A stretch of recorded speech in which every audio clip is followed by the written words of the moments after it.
Hello বন্ধু, আজ বানাবো আমি মাছ ভাজা। মাছ ভাজা বানানোর জন্য প্রথমে মাছগুলোকে এক এক করে ধুয়ে নেব।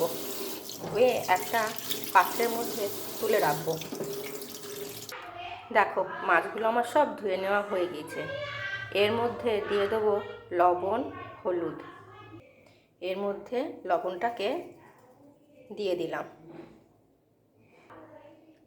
হলুদটাও দিয়ে দিলাম। হলুদ আর লবণটাকে ভালো করে হাত দিয়ে মেখে নেব।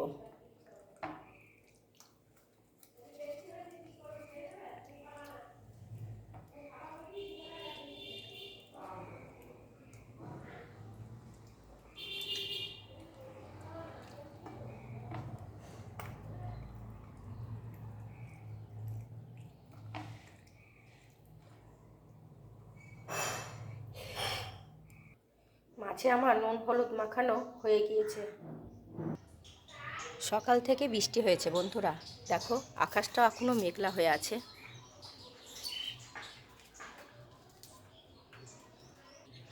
আজ খিচুড়ি বানিয়েছি, আর খিচুড়ির সাথেই মাছ ভাজা খাবো। খিচুড়ির ভিডিওটা দেওয়া হয়নি। খিচুড়ির সঙ্গে ডিম তো আমরা খাই, কিন্তু আমার স্বামী আজকে বলল খিচুড়ির সঙ্গে মাছ ভাজা খাবো। সেই জন্য আজকে মাছ ভাজাটা বানাচ্ছি আর তোমাদের জন্য বানানোটা দেখাচ্ছি। বন্ধুরা, মাছ ভাজা করতে গেলে তেলটাকে কিন্তু ভালো করে গরম করতে হবে। এখানে আমি দিয়েছি সানফ্লাওয়ার অয়েল, যেটাকে আমরা সাদা তেল বলে থাকি।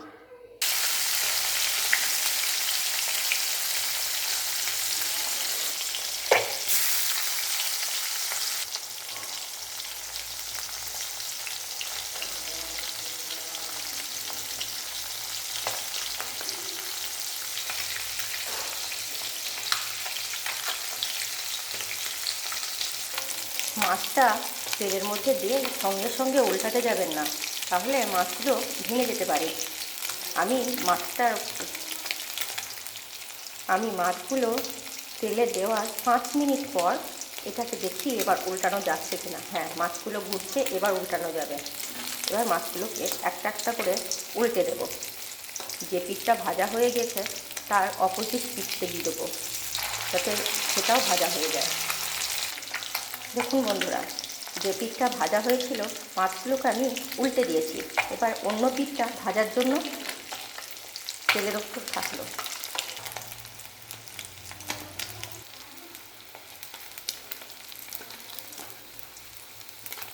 দেখো বন্ধুরা, আমার মাছের 2 পিঠই ভাজা হয়ে গিয়েছে। এবার এই মাছগুলোকে আমি একটা পাত্রে তুলে নেব। দেখো বন্ধুরা, আমার মাছ ভাজা কমপ্লিট। এই মাছগুলো আমি ভাজাই খাবো, আর বাকি কড়াই যে তেলটুকু রইল সেটা আমি পরের দিন মাছের কারি বানাবো। আমার মাছ ভাজাটা কেমন হয়েছে কমেন্টে জানাবেন।